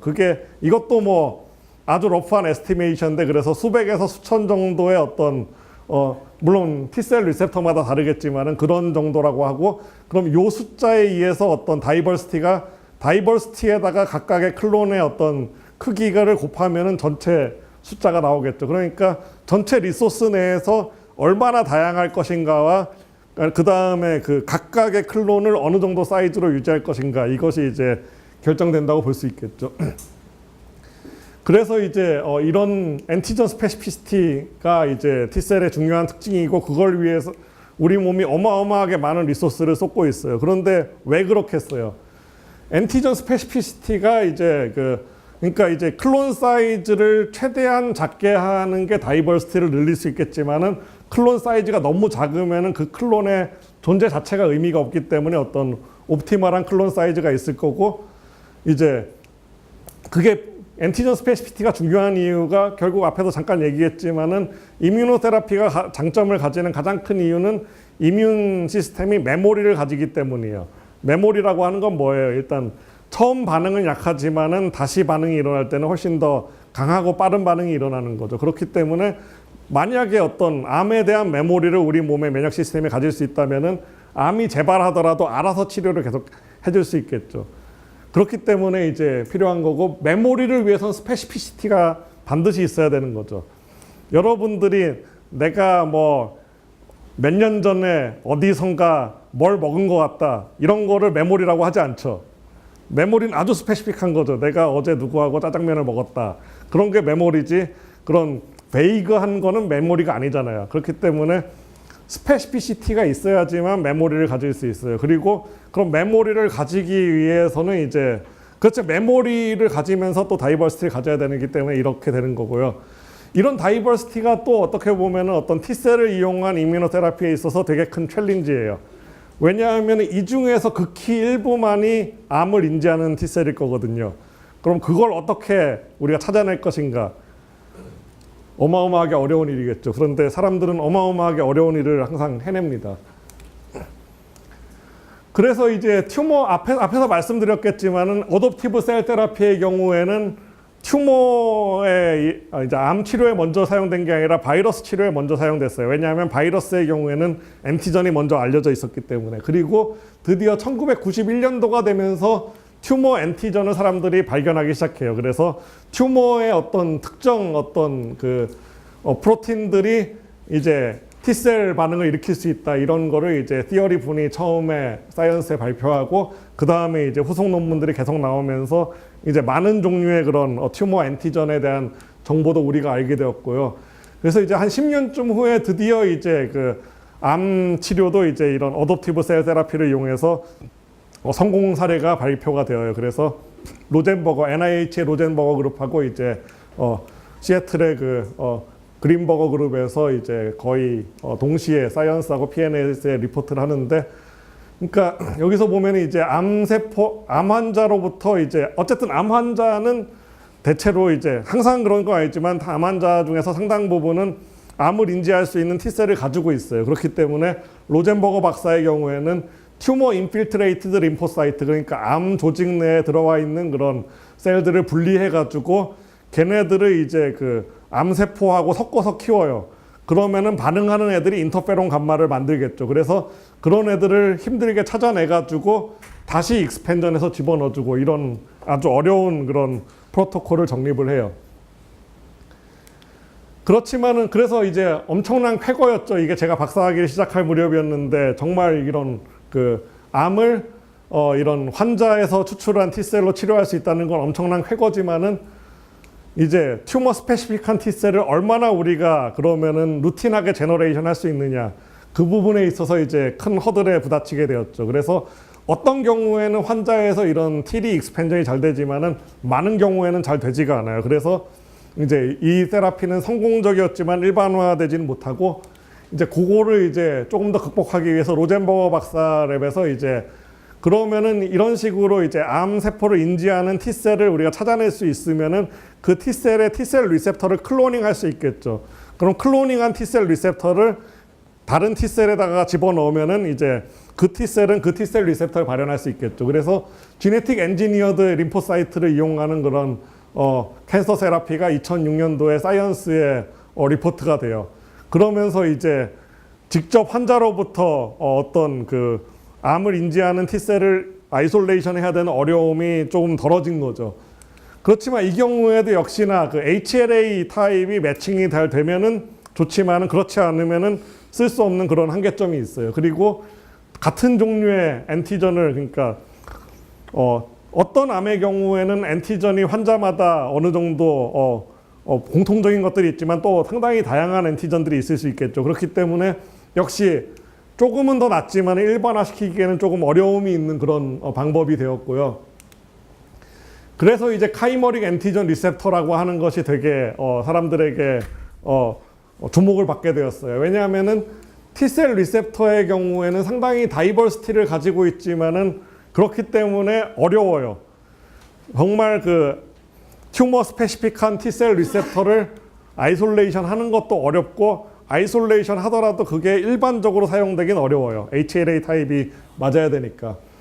그래서 사람들이 생각한 게 요 T셀 리셉터의 그런 레코그니션 부분을 이런 그 엔티바디의 어떤 프래그먼트로 우리가 대체를 하면 어떨까. 엔티바디 경우에는 이제 우리가 원하는 항원을 잘 잡을 수 있는 거로 알려져 있잖아요. 그래서 엔티바디의 프래그먼트로 대체를 하고 그 밑에다가 이제 어떤 시그널을 트랜스덕션 할 수 있는 어떤 미니멀한 리셉터를 미니멀한 유닛을 붙여서 카이머릭 엔티전 리셉터, 그러니까 카이머릭이라고 하는 게 이제 여러 개의 그런 리셉터의 도메인들을 합친 그런 거를 카이머릭이라고 하죠. 그래서 카이머릭 엔티전 리셉터를 만들었어요. 그래서 첫 번째 카이머릭 엔티전 리셉터는 1980년대 후반도에 이제 리포트가 되었고요. 그래서 이제 이런 어떤 싱글 체인 프래그먼트에 이제 제타 체인을 붙인 그런 형태로 이제 만들었고, 이제 그런 거를 통해서 이제 어떤 암 세포를 이런 카이머릭 엔티전 리셉터를 발현하는 T세포가 암세포를 인지하고 죽일 수 있다. 이런 리포트까지 이제 성공적으로 발표가 되었어요. 그런데 이 퍼스트 제너레이션의 경우엔 가장 큰 한계점이 뭐냐면은 별로 에피커시가 높지 않았어요. 그래서 이제 에피커시가 그러니까 레코그니션은 하는데 에피커시가 높지 않으면은 요 안쪽에 사이토플라즈믹 도메인을 잘 만지면 되겠죠. 그래서 이제 세컨드 제너레이션을 사람들이 만든 게 이제 또 T셀 관련된 T셀 바이올로지가 발달하면서 T셀 리셉터 시그널뿐만 아니라 코어 스티뮬레이션 시그널도 중요하다. 그걸 알게 되고 거기서 이제 관련되는 CD28이나 4-1BB 같은 거를 이제 가져다가 이렇게 카이머릭 엔티전 리셉터를 만들었죠. 그래서 이제 세컨 제너레이션 카티가 이제 아주 그런 임상에서 큰 성공을 하게 되면서 어떤 카티 테라피의 붐을 일으키게 되었고요. 그 다음에 이제 서드 제너레이션은 거기다가 이제 여러 개를 더 붙이는 그런 건데 톡시시티 이슈로 이제 또 여러 가지 컨선이 있다고 해요. 그래서 앞에 말씀드린 것처럼 이와 같은 여러 가지 그 모디피케이션을 통해서 최종적으로 이제 작년에 FDA 어프로벌을 카티 테라피가 받으면서 이제 어떻게 보면은 또 다른 이뮤노 온콜로지의 장을 열었다고 볼 수 있고요.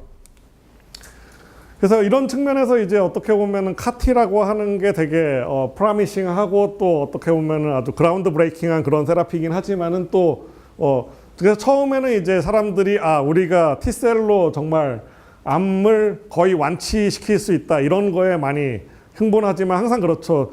이제 처음에 안 되다가 되면은 흥분하는데 그 다음에 그게 계속 되고면은 그 다음부터는 여기서 또 문제점이 있는데 그걸 어떻게 하면 어떻게 개선해야 될 것인가 이런 얘기들이 나오게 되죠.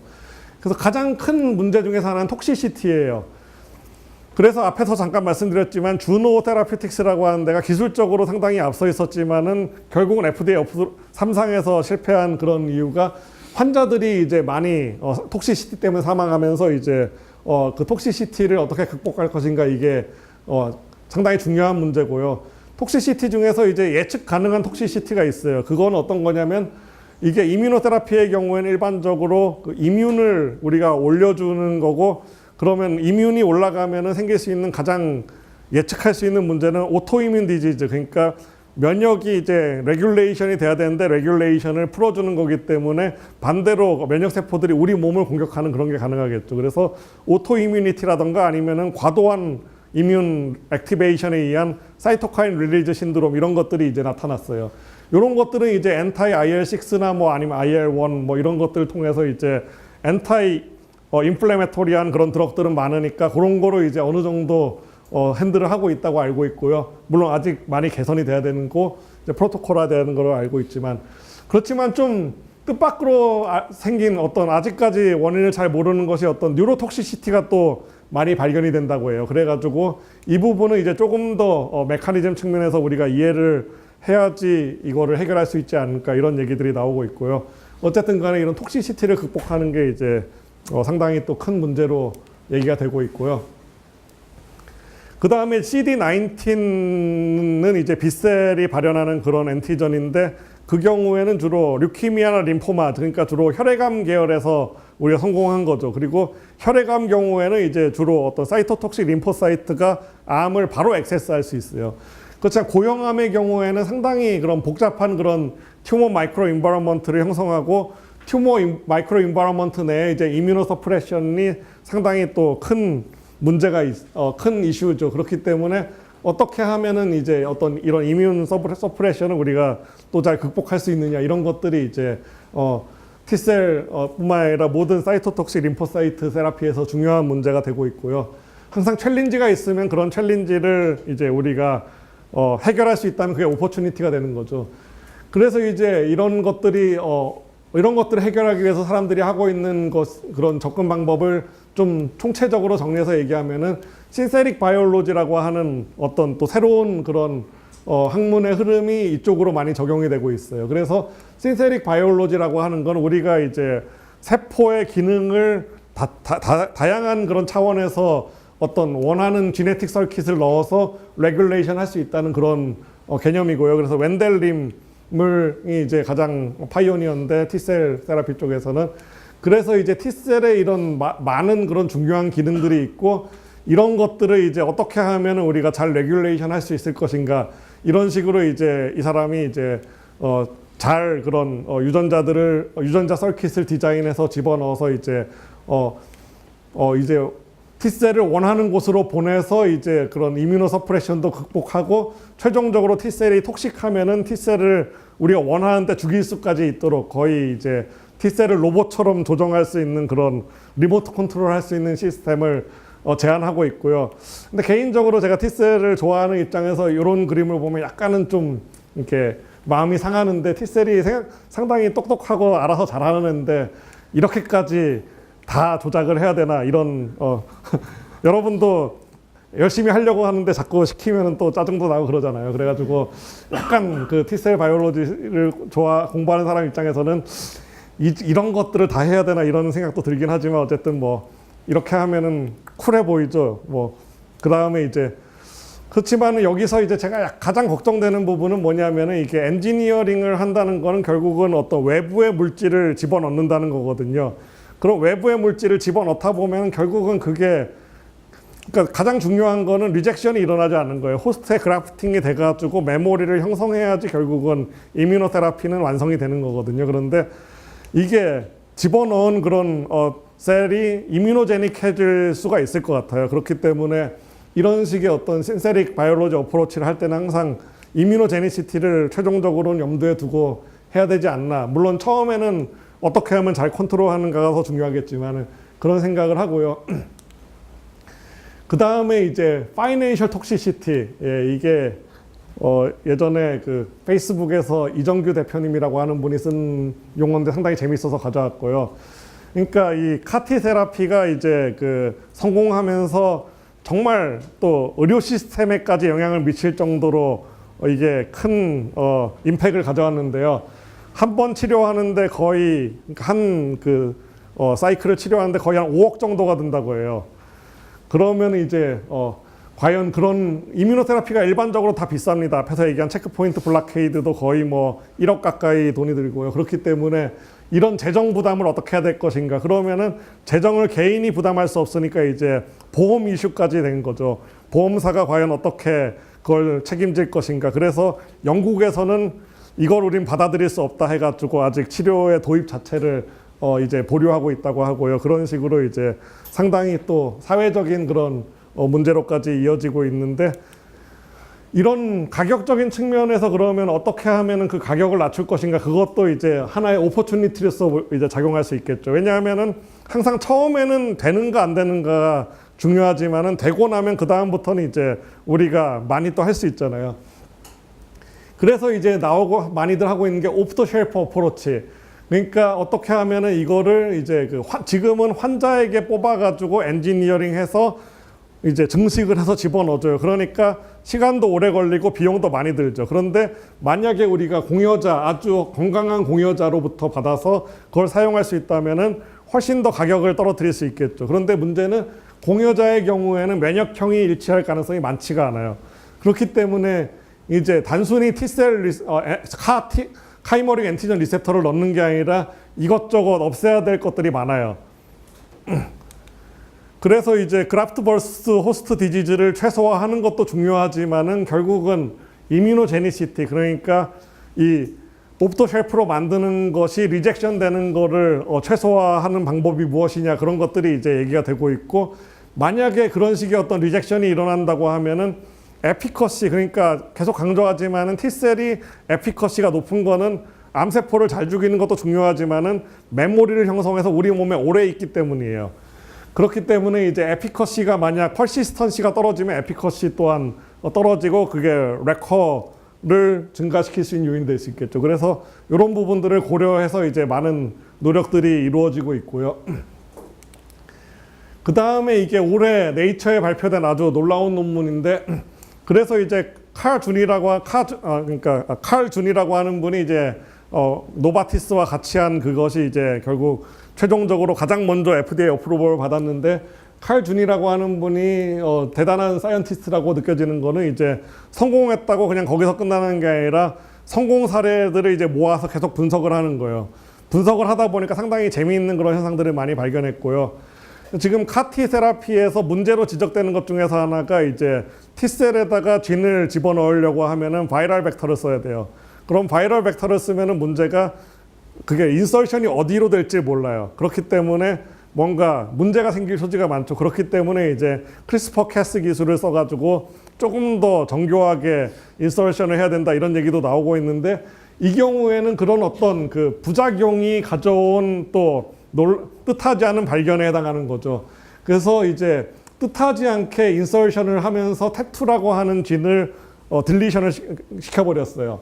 그랬더니 이게 디스트럭션이 된 그 진 때문에 얘가 훨씬 더 퍼시스턴트해지고 이제 익스펜전을 잘하게 됐다는 거예요. 그래서 이 환자, 어떤 그 완치가 일어난 환자의 그런 T셀을 분석을 해보니까 거의 싱글 클론의 T셀이 암을 치료했다고 할 정도로 아주 높은 효능을 보일 수 있는 그런 가능성을 제시해 줬어요. 그럼 이게 뭘 의미해요?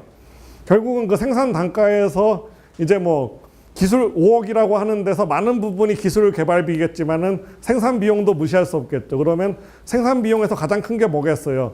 GMP에서 이제 T셀을 뭐 거의 10의 9승, 10의 10승 정도의 수로 익스펜전 하는 거거든요. 그럼 그런 어떤 대량 배양에 필요한 그런 비용이 크다고 할 수 있는 건데, 만약에 이런 식으로 가능하다고 하면 우리가 이제 그 소수 정예에 정말 똘똘한 T셀을 집어넣어가지고 그것이 이제 체내에서 그냥 계속 증식을 하면서, 왜냐하면 살아있는 약이니까, 그렇게 된다면 아마 또 단가를 아주 획기적으로 낮출 수 있고, 또 익스펜전이라고 하는 게 단가 측면도 그렇지만 기간, 뭐 한 달 익스펜전 해야 된다면은 한 달 이내 환자가 죽을 수도 있겠죠. 그렇지만은 그 기간을 단축하면 단축할수록 우리가 환자를 살릴 수 있는 가능성도 높아지겠죠. 그래서 이제 이런 식으로 어떻게 우리가 잘 그런 조절을, 어떤 좋은 유전자를 찾아내서 그걸 잘 조절해 주면은 정말 파워풀한 그런 셀을 만들 수 있지 않을까, 그런 가능성도 제시했다고 볼 수 있고요. 그렇지만 이제 다시 또 우리가 챌린지를 생각해 봐야 되는데, 그래서 앞에서 말씀드린 것처럼 지금 현재 T셀의 경우, 카티의 경우에는 CD19 카티가 가장 성공적이었어요. 그러면 왜 CD19을 먼저 했을 것인가? CD19을 발현하는 류키미아나 림포마가 난치성이었다. 뭐 그것도 좋은 이유지만은 그 가장 큰 이유는 뭐냐면은 CD19이라고 하는 그 항원 자체가 사실은 암이 발현하는 항원은 아니에요. 정상세포가 발현하는 항원인데 B셀에서만 발현이 돼요. 그리고 그 B셀의 경우에는 사람들이 이제 여러 가지 임상 시도를 해봤는데, B셀의 가장 중요한 기능이 뭐예요? 엔티바디를 만드는 플라즈마 셀로 엔티바디를 만들어내는 거죠. 그런데 엔티바디의 경우에는 사실 패시브한 트랜스퍼를 할 수도 있고 없다고 당장의 어떤 생명의 위험이 생기진 않아요. 그렇기 때문에 이 빛의 어떤 그런 그 CD19 CAR-T의 가장 예측할 수 있는 그런 부작용은 뭐냐면은 빛셀을 다 없애버리는 거예요, 얘네들이. 그래서 그런데 반대로 이제 이게 CD19이 좋은 타겟이었던 건 뭐냐면은 부작용을 예측할 수 있었다는 거예요. 그러니까 사실 우리 몸에 어떤 종류의 세포가 있는지도 우리가 다 모르잖아요. 그러면은 우리가 특정 몰레큘을 타겟으로 했는데 happen to be 우리 몸의 어떤 중요한 기관에 중요한 세포가 그거를 소량으로 발현하고 있으면은 환자가 이제 암 때문에 죽는 게 아니라 어떤 장기의 페일리어로 죽게 되겠죠. 그렇기 때문에 이제 CD19이라고 하는 것이 처음으로 성공을 하게 되는 그런 항원이었던 거고요. 그럼 혈액암에서 이제 CD19을 제외한 어떤 타겟이 어떤 것들이 또 있나? 그래서 CD19을 타겟으로 하는 CAR-T가 거의 한 80% 가까이 이제 완치가 있다고 했는데 이제 치료가 안 되는 그런 상당수의 환자의 경우에는 CD19을 이제 류키미아나 림포마가 다운 레귤레이션에서 아예 서피스에서 없애버려요. 그러면 이제 CD22라고 하는 거를 이제 또 다른 그런 얼터너티브한 타겟으로 쓸 수 있지 않나. 그래서 최근에는 어떤 듀얼 타겟 어떤 CAR-T 이런 것도 나오고 있고요. 그 다음에 이제 멀티플 마이엘로마의 경우에는 B셀 머추레이션 엔티전이라고 하는 걸 발현하는데 이 경우가 이제 또 최근에 어떤 CD19의 뒤를 잇는 그런 성공적인 CAR-T 테라피로 이제 리포트가 되고 있고요. 근데 반대로 어큐트 마이엘로이드 류키미아의 경우에는 CD33를 발현하는데 이 경우에는 이제 B셀과는 달리 어떤 마이엘로이드 계열의 세포들을 또 싹 없애버리기 때문에 너무 치명적이에요. 그렇기 때문에 그런 효과를 온 타겟 오프 튜머, 그러니까 타겟에는 맞지만은 튜머가 아닌 정상세포를 공격하는 그런 것 때문에 이제 AML의 경우에서는 CAR-T를 쓰려고 하면 훨씬 더 복잡한 그런 트릭이 필요한 거로 알려져 있고요. 그다음 혈액암의 경우도 그렇기 때문에 이제 상당히 좀 제한적인데 고형암으로 가면은 사실은 CD19이 성공하기 이전에 상당히 많은 그런 고형암에서 온 타겟 오프 튜머 이펙트로 실패를 했어요. 그러니까 환자들이 다른 장기가 이제 손상되면서 치료를 지속할 수 없는 그런 상황들이 많이 이어졌고 그 다음에 이제 어떤 혈액암에 비해서 고형암이 또 어려운 게 튜머 헤테로지네이티 얘기를 많이 하죠. 그렇기 때문에 암세포가 다 똑같은 게 아니라 상당히 다양한 그런 엔티전을 발현하고 있기 때문에 한 종류의 엔티전만 타겟을 하면은 뭐 한 20%는 없앨 수 있어도 나머지를 없애는 건 쉽지 않다. 이런 어떤 또 근본적인 한계점이 있다고 볼 수 있고요. 그래서 이 엔티전 스페시피시티라고 하는 게 결국은 양날의 검이라고 하는 말씀을 드리고 싶은데 엔티전 스페시피시티가 있기 때문에 메모리가 있을 수 있어요. 그리고 메모리가 있을 수 있기 때문에 결국 퍼시스턴시가 있고 그렇기 때문에 어떤 이뮤노테라피가 성공적일 수 있는 거죠.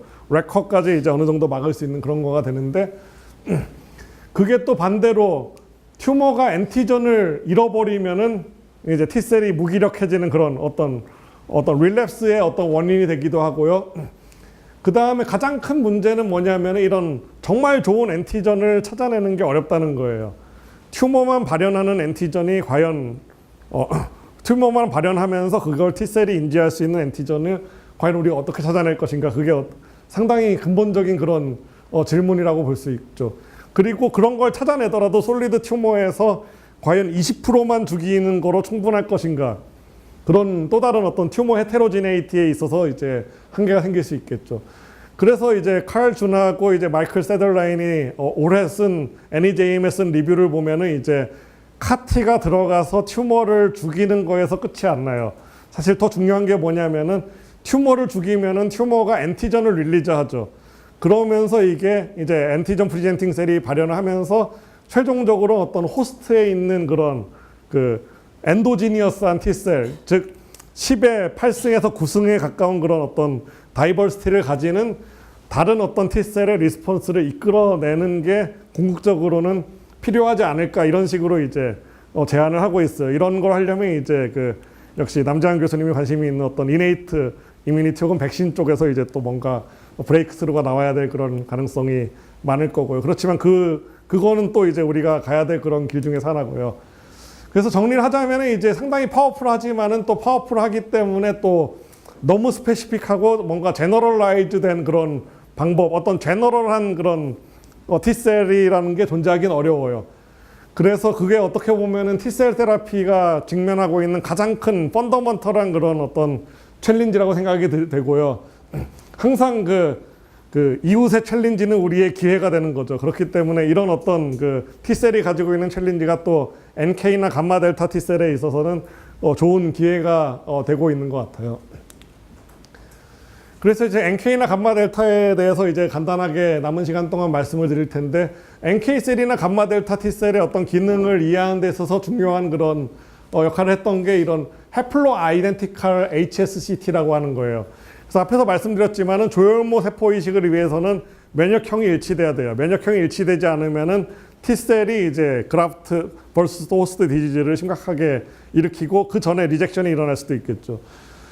그렇지만은 이제 그런 면역형을 맞는 사람을 찾기가 어려워요. 그게 당연한 거예요. 왜냐하면 그런 사람이 많으면 많을수록 인류가 어떤 병원균에 의해서 와이프 아웃될 가능성이 많아지겠죠. 그렇기 때문에 어떤 그런 HLA 폴리모피즘은 당연히 존재하는 거고, 그러면 이제 사람들이 점점 더 기술을 개발하게 된 게 면역형이 일치가 많이 하지 않더라도 이식할 수 있는 방법들을 점점 또 개발해요.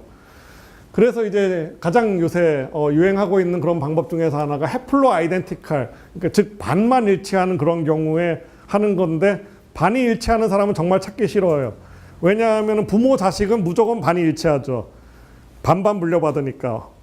그렇기 때문에, 그리고 이제 부모 자식 간에 뭔가 아버지가 뭐 주로 소아에서 많이 있는 거니까 이제 애가 아픈데 부모가 골수를 기증 안 할 이유가 없죠. 그렇기 때문에 가장 구하기 쉬운 도너가 어떻게 보면 어떤 그 부모 자식 혹은 그 친척이라고 그런 형제라고 볼 수 있어요. 그리고 그 경우에는 반은 무조건 일치를 해요.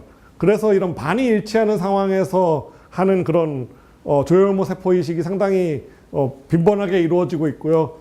공여자를 구하기가 쉽고, 그 다음에 그렇지만은 GVHD의 가능성은 높아지죠. 그렇기 때문에 해플로 세팅에서는 무조건 T셀은 다 제거를 하고 들어가요. 왜냐하면은 그 경우에는 GVHD의 위험이 너무 크기 때문에요. 그래서 이제 해플로로 이렇게 넣었을 때 어떤 일이 생기느냐를 이제 잘 정리한 그런 칼툰인데, CD34의 경우는 이제 계속 디퍼런시에이션을 해가지고 이제 어떤 이뮨 리컨스트럭션을 하는데, 거기에 이제 수주의 시간이 걸리는 거죠. 그래서 T셀하고 감마 델타 T셀하고 NK셀이 그동안 이제 어떤 바이러스도 컨트롤하고, 그 다음에 호스트 이뮨 셀들도 처리를 해가지고 하고, 이제 암세포도 죽이는 그런 역할을 한다. 이 그림은 이제 NK셀 연구하는 분이 그려서 이제 감마 델타 T셀의 역할을 좀 축소해서 그렸는데, 아마 감마 델타 T셀을 하는 분이 그리면 또 좀 다르게 그릴 수도 있을 거예요. 어쨌든 대략적인 역할이 이렇다고 볼 수 있고요. 그래서 이런 해플로 세팅에서 이제 사람들이 NK나 감마 델타 T셀의 중요성이나 어떤 기능에 대해서 많은 이해를 하게 되었어요. 그럼 NK셀은 과연 어떤 셀이냐? 여러분들이 이뮤놀로지를 배웠으면 아마 아주 짧게 NK셀에 대해서 배웠을 거예요. 그래서 튜머셀의 경우에 T셀의 어떤 공격을 피하는 가장 쉬운 방법 중에서 하나가 클래스 1 MHC를 다운 레귤레이션 하는 거예요. 그래서 T셀의 경우엔 클래스 1 MHC에서 발현된 펩타이드를 인지하니까 이걸 다운 레귤레이션 해서 T셀을 피해요. 그러면은 NK셀의 경우는 MHC 클래스 1이 없는 거를 인지해요. 그러니까 키어라고 하는 리셉터를 발현해가지고, 이 키어라고 하는 건 항상 네거티브한 어떤 이뮤노 서프레스 시그널을 보내요. 그래서 MHC 클래스 1을 발현하고 있는 세포는 이제 그러니까 NK셀은 디폴트 모드가 죽이는 거라고 얘기를 많이 하죠. 그래서 죽이지 않는 어떤 이니비터리 시그널을 가지고 있다가 이게 다운 레귤레이션이 되면은 걔를 죽이는, 그러니까 어떻게 보면 T셀과 약간 서로 보완적인 그런 역할을 한다고 볼 수 있죠. 그리고 그거를 이제 미싱 셀프 하이포테시스라고 하고요. 그래서 그게 이제 교과서에서 주로 기술하는 어떤 NK셀에 대한 그런 내용이고, NK셀에 대해서는 여러분들이 교과서를 좀 잘 찾아보지 않으면 설명이 자세히 나오진 않아요. 근데 이제 NK셀을 하는 사람들이 쓴 리뷰 논문을 보면은 NK셀이 가운데 딱 있어요. 가운데 딱 있어서 어떤 마스터 레귤레이터 오브 이뮤니티 같이 이렇게 딱 그려져 있고요. 이 정도의 어떤 그 에고센트릭이 있어야지 연구를 할 수 있겠죠. 그리고 실질적으로 상당히 중요한 역할을 많이 하고 있고요. 그래서 여러분들이 관심 있으면 이제 좀 되긴 했지만은 이 리뷰 논문이 상당히 잘 정리가 돼 있고요. 그리고 NK셀이 사실은 튜머를 인지하고 죽이는 메커니즘은 그렇게 간단하지는 않아요. 앞에서 이제 어떤 이니비터리 리셉터가 있어가지고 MHC를 인지하다가 MHC가 없어지면 죽인다고 했는데 그뿐만 아니라 다양한 액티베이팅 리셉터도 가지고 있어요. 그래서 세포가 이제 암세포가 되거나 바이러스에 감염이 되면은 세포도 스트레스를 받아요. 그러면서 스트레스 라이간드를 발현하고 그걸 액티베이팅 리셉터들이 인지를 해요. 그래서 그러면 이니비터리와 액티베이팅이 있으면은 다시 이런 저울 그림이 나오는 거죠. 그래서 이제 이 저울로 해서 액티베이팅이 더 강하면은 죽이고 이니비터리가 더 약하면 안 죽인다. 이런 어떤 밸런싱의 개념으로 NK셀 사이토톡시시티를 또 얘기를 해요. 저도 이제 NK셀 처음 공부할 때는 이거를 보면서 아, 이렇게 되겠구나 이렇게 생각을 했는데 이런 식으로 그렸다는 거는 뭘 의미하는 거겠어요? 아직 잘 모른다는 얘기죠.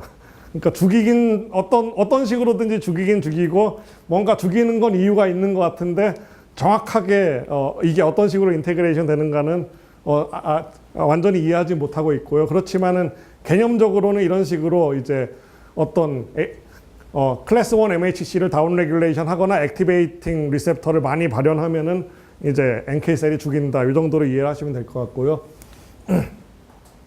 NK셀의 경우에는 이제 그러니까 결국은 어떤 상당히 다양한 종류의 리셉터가 있긴 하지만 스페시픽한 리셉터가 있진 않아요. 물론 이것도 최근에 이제 좀 다른 얘기들이 나오고 있지만은 일반적으로 그렇기 때문에 퍼시스턴시가 약해요. 그래서 NK셀의 경우에는 이제 어떤 외부에서 배양해서 주입해 줬을 때 한 1, 2주 정도 가면은 많이 갔다고 얘기하는 것 같고요. 그렇기 때문에 그 다음에 이제 튜머 마이크로 인바이러먼트에 상당히 약해요. 그래서 어떻게 보면 NK셀은 약간 그런 어떤 호스트 디펜스에서 약간 프론트 라인에 있거든요. 그래서 튜머로제니시스 과정에서 이미 NK셀은 거의 다 서프레션이 돼 있어요. 그러니까 암이 걸렸다는 것 자체가 이미 NK셀 기능은 많이 떨어져 있다는 것을 의미하기도 해요. 그렇기 때문에 대체로 튜머 마이크로 인바이러먼트에는 NK셀을 서프레션 할 수 있는 많은 메커니즘들이 있어요.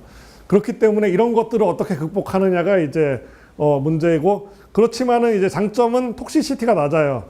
그 다음에 이제 엘로지네이크 세팅에서 도리어 앞에서 얘기한 키어라고 하는 게 HLA하고 미스매칭이 됐을 경우에 도리어 미스매칭이 되면은 HLA가 있어도 없는 것처럼 느끼겠죠. 그렇기 때문에 이니비터리 시그널이 없어지는 그런 효과를 가지면서 도리어 엘로지네이크에서 더 강해요. 그렇기 때문에 이제 오프 더 쉘프에서 더 좋지 않을까 이런 얘기도 있고, 반대로 이제 T셀만큼 스페시픽하지 않지만 이게 브로드하다는 건 그만큼 또 많은 그런 많은 종류의 암을 인지할 수 있는 그런 가능성이 있겠죠. 그렇기 때문에 이런 장점이 있어요. 그래서 어떻게 하면 이런 챌린지를 극복하고 오퍼추니티를 극대화할 수 있을 것인가, 이게 현재 NK셀을 이용한 그런 테라피를 개발하는 사람들이 가장 염두에 두고 있는 거고, 이게 상당히 최근에 결과가 잘 나오고 있어요. 그래서 얼마 전에는 사이언스에서 이제 어떤 카티를 이을 어떤 다음 그런 넥스트 제너레이션은 엔지니어드 NK가 될 것 같다, 이런 얘기가 나올 정도로 최근에 아주 좋은 결과들이 많이 나오고 있고요. 그다음 NK셀의 경우에도 이제 뭐 복잡한 메커니즘이지만은 메모리가 있다는 것이 비교적 최근에 알려졌어요. 물론 이 메모리가 T셀의 메모리하고는 좀 질적으로 다른, 그래서 이제 루이스 레니어 같이 아주 파워풀한 사람들은 자신 있게 메모리라고 쓰고, 조금 힘이 약한 사람들은 메모리 라이크 혹은 어댑티브 이런 식으로 얘기하는데 사실 다 똑같은 거고요. 그렇지만은 이제 이런 메모리 라이크라고, 그러니까 퍼시스턴시가 극복될 수 있는 그런 방법들이 이제 그런 NK, 어떤 퍼시스턴트한 NK셀의 सब셋이 있다는 그런 의미인 거고요. 그런 것들을 이용해서 이제 테라피에 적용하려고 하는 그런 노력들이 많이 이루어지고 있어서, 그래서 여러분들이 문헌에서 메모리 라이크 어댑티브를 보면은 사실 다 똑같은 거라고 생각하시면 되고요. 그래서 이제 이런 식의 어떤 그 메모리 라이크 NK를 만드는 많은 프로토콜이 있는데 그 중에서 가장 간단한 것이 이런 IL-12, 18, 15 세 개의 어떤 칵테일을 이용한 사이토카인 인듀스드 메모리 라이크 NK고요. 이걸 이용해서 이제 마우스에서 보여주고 휴먼에서도 이제 이런 클리니컬 트라이얼에서도 상당히 프라미싱한 결과가 발표되고 있고요. 그 다음에 앞에서 말씀드린 것처럼 어떤 튜머 마이크로 인바이러먼트의 NK가 상당히 서셉터블하다고 했는데 그 중에서 그런 이유가 이제 이런 NK가 인지하는 그런 그 라이간드들이 튜머에서는 튜머 셀들이 NK 셀이 인지하지 못하게 이런 라이간드들을 쉐딩을 하는 그런 현상이 있어요. 그래서 그런 거를 막아주기 위한 그러니까 이런 집게 같은 엔티바디를 해서 이제 그런 스트레스 라이간드들을 표면에 고정시켜 줄 수 있는 그런 엔티바디를 만들어서 이제 그게 얼마 전에 사이언스에 리포트가 되기도 했고요. 이렇게 하면 이제 NK 셀들이 훨씬 더 암세포를 잘 죽일 수 있겠죠. 그 다음에 이제 NK 경우에는 앞에서 얘기한 것처럼 오프 더 쉘프 측면에서 상당히 큰 장점이 있기 때문에 다양한 종류의 그런 엔지니어링이 또 지네틱 엔지니어링은 사실은 뭐 어떤 아이디어가 있으면 여러 가지로 다 해볼 수 있는 거죠. 그렇기 때문에 이제 이런 카 NK도 이제 얘기가 되고 있고 특히나 이런 IPS를 이용한 그런 카 NK를 이용하면은 완전히 이제 우리가 그 굳이 도너에서 여러 번 뽑을 필요도 없이 한 번 이스태블리시 하면은 그거로 계속 쓸 수 있는 그런 장점이 있고 또 IPS 같은 경우에 이제 어떤 에피지네틱 시그니처가 당연히 퍼리퍼럴 NK하고 다를 거고 그런 거로 인해서 훨씬 더 퍼시스턴트하고 훨씬 더 포턴트하다 이런 리포트가 또 최근에 스템셀에 발표가 되었어요. 근데 마지막으로 이제 정말 더 중요할 수도 있는 건데 앞에서 이제 제가 NK셀이 그런 어떤 마스터 레귤레이터로 주장한다고 약간 이렇게 그런 얘기를 했는데 그게 사실이라는 게 이제 최근에 밝혀지면서 그러니까 이제 이거는 여기하고는 아주 관련된 건 아니지만은 어떻게 하면 이제 그 T셀을 튜머 사이트로 불러올 것인가가 그 콜드 튜머를 핫 튜머로 바꾼다고 해서 최근에 되게 핫 이슈인데 그게 이제 T셀이 튜머로 오려고 하면은 덴드리틱 셀이 액티베이션이 돼야 되는데 덴드리틱 셀이 그럼 또 튜머에 와야 될 거 아니에요. 그럼 튜머로 덴드리틱 셀을 불러오는 게 NK 셀이다. 그래서 이제 NK 셀이 정말 또 튜머 마이크로 인바이러먼트에서 중요한 역할을 레귤레이터로서 중요한 역할을 한다는 논문이 또 최근에 이렇게 아주 좋은 저널에 발표가 되면서 이제 또 그 튜머 마이크로 인바이러먼트 단순히 NK 셀이 그러니까 그런 어떤 킬러로서의 역할뿐만 아니라 레귤레이터로서의 역할도 중요할 수 있다 이런 거를 의미하는 거겠죠. 그래서 NK 셀 관련된 얘기는 거기까지고 마지막으로 이제 감마 델타 T셀에 대해서 말씀을 드릴게요. 그래서 감마 델타 T셀의 경우도 이제 최근에 사람들이 많이 관심을 가지고 있는데 그 이유가 이제 좀 재미있는데 그래서 이제 사람들이 이제 이머징 सब셋이라고 많이 얘기해요. 그런데 정말 감마 델타가 이머징 सब셋이냐 그거는 아니고요. 감마 델타 T셀이라고 하는 T셀의 특징은 감마 델타 그러니까 아까 T셀 리셉터가 헤테로다이머릭 리셉터라고 했는데 일반적인 컨벤셔널 T셀은 알파 베타를 익스프레션하면 얘는 감마 델타라고 하는 다른 종류의 리셉터를 발현하고요. 얘 경우에는 이제 주로 피터스나 아니면은 네오네이탈 페이지에서 그러니까 어댑티브 이뮤니티가 충분히 발달하기 전에 상당히 중요한 역할을 하지만은 어덜트가 되고 나면 상당히 역할이 제한적이 돼요. 그래서 한 5% 정도 어떤 퍼리퍼럴 블러드에 있는 T셀에 존재하고 그 다음에 그럼에도 불구하고 인테스티널 에피테리움이나 아니면 스킨에 상당히 많은 그런 수의 감마 델타 T셀이 있어요. 그래서 이제 그 이런 어떤 에피테리얼에 있는 셀들은 얼리 페이즈 이민 리스폰스에서 중요한 역할을 할 수 있다고 하고 그다음 그 외에 뭐 상당히 다양한 역할을 하고 있어요. 그래서 감마 델타 T셀 같은 경우에 사실은 이제 T셀 리셉터가 클로닝되고 아이덴티파이 되던 게 1980년대라서 그때 알파 베타 T셀 리셉터가 클로닝 되면서 조금 후에 발견됐거든요. 그럼에도 불구하고 이제 얼마 전에 있었던 감마 델타 T셀 미팅에서 사람들이 하는 얘기가 이게 알려진 지 30년이 넘었는데 아직도 교과서에 나오지 않고 있다. 이런 얘기를 하고 있어요. 그래서 이머징 सब셋이라고 하는데 딱 그런 느낌이죠. 그러니까 어떤 그 연예인이 활동을 정말 오래 했는데 계속 안 뜨다가 최근에 떴어요. 그래서 이제 약간 그 30년 된 그런 어떤 30년 차인데 신인상을 받는 그런 느낌이 감마델타 T셀에 해당되지 않나 이런 생각이 들고요. 그래서 뉴스 업셋은 절대로 아니고 오래전부터 알려져 있었는데 단지 그리고 발달 과정에서 상당히 중요한 역할을 하고 있지만은 단지 이제 어덜트에서는 그 역할이 제한적이기 때문에 그런 거고 아직 교과서에도 이렇게 아무리 두꺼운 교과서를 봐도 안 나와 있는 경우가 많다고 합니다. 감마 델타 T셀에 대해서 간단히 말씀을 드리면 이제 델타 체인, 감마 체인과 델타 체인이 이제 다를 수 있는데 휴먼의 경우엔 델타 체인을 가지고 구분을 많이 하고요. 델타 1, 델타 2가 대표적이고 델타 3는 아직 제가 본 적은 없고 있다고는 하는데 V 델타 1 T셀의 경우엔 주로 에피테리움에 많으면서 이제 많은데 아직 V 델타 1 T셀 리셉터가 뭘 인지하는지는 정확히 알려지지 않았다고 하고요.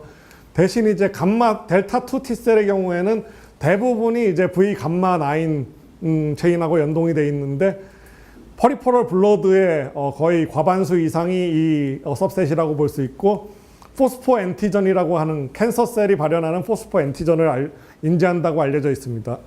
그리고 여기는 이제 감마 델타 T셀들이 인지하는 다양한 종류의 그런 엔티전들인데 상당히 좀 뭐 리피드 엔티전이나 몇 가지 공통점이 있긴 하는데 또 상당히 다이버스예요. 그렇기 때문에 역시 30년이 됐지만 아직 감마 델타 TCR이 정확하게 뭘 레코그나이즈 하는지는 알려져 있지는 않고요.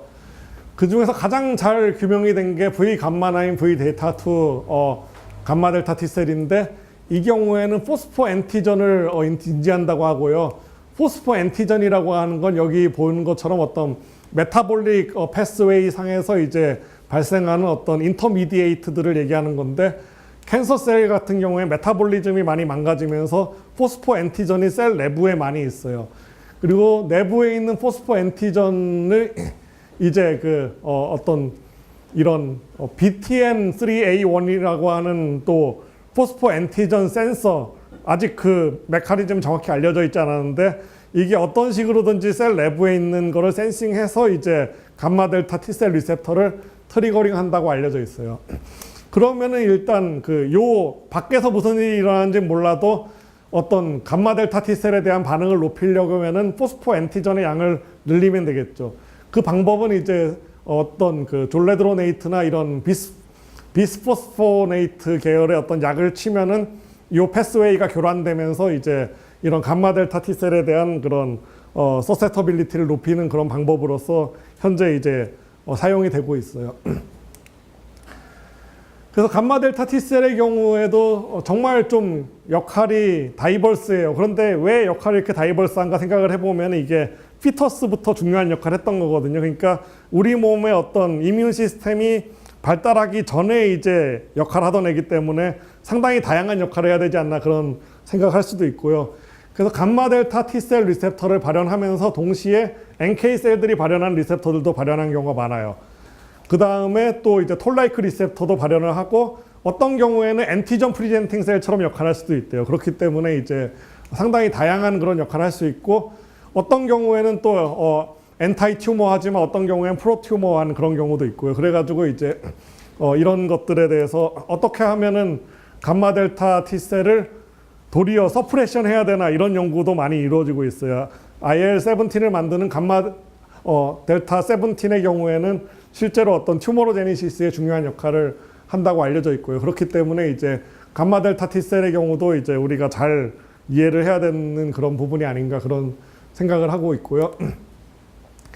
이 경우도 이제 NK, 그러니까 감마 델타 T셀의 경우에는 어떻게 보면 NK셀과 알파 베타 T셀의 약간 중간적인 그런 피노타입인 것 같고요.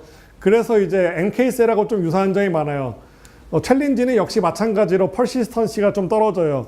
그 다음에 이제 튜머 마이크로 인바이러먼트에 약한 그런 문제가 있고 오퍼추니티도 좀 비슷해요. 톡시시티가 낮고 엘로지네이에서도 이제 문제가 없고 그 다음에 이제 역시 그 감마 델타 T셀 리셉터도 알파 베타보다 훨씬 더 브로드하고 그 다음에 아마 감마 델타 T셀이 요새 되게 주목을 받고 있는 이유가 제가 볼 땐 4번이 큰 것 같아요. 왜냐하면 지금은 이제 약간 이뮤노 온콜로지가 붐이기 때문에 어떤 걸 하더라도 새로운 특허가 있으면은 벤처가 생길 수 있고 벤처가 생기면 투자를 받아요. 그래서 제가 얼마 전에 감마데타 T셀 미팅 갔을 때 재미있었던 게 이제 뭐 그 논문 발표를 하는데 항상 뭐 새로운 걸 발견했으면은 회사를 차리고 투자를 받더라고요.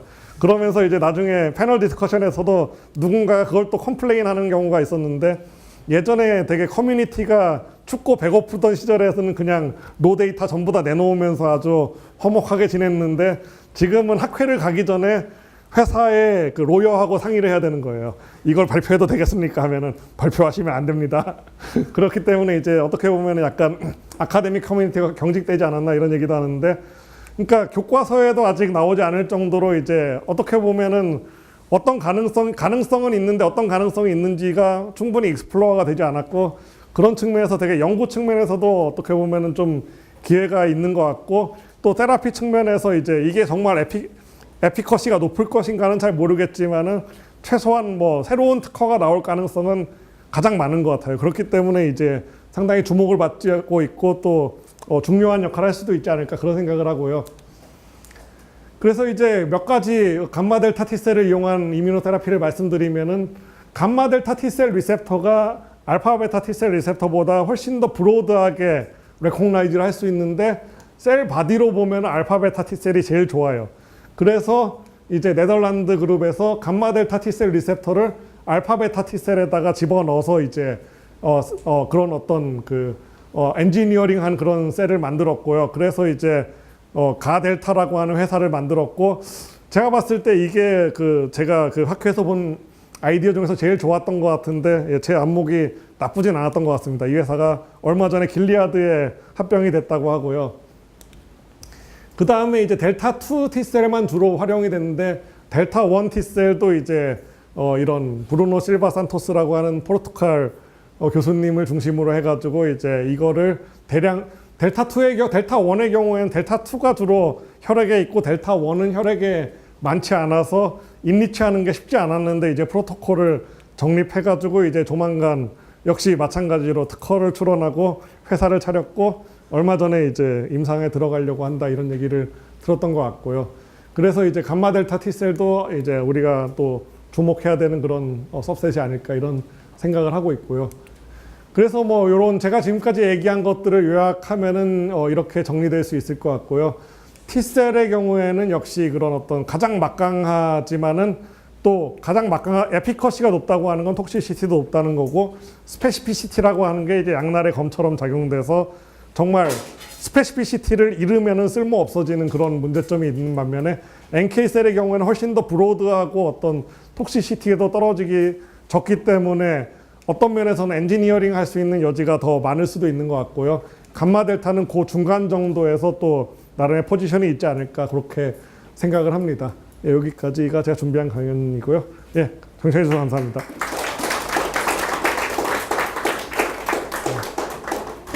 너무 좋은 강연이어서 아마 여러분들이 이 정도 내용을 다 리뷰하려면 논문 수백 편을 리뷰가 가능할 겁니다.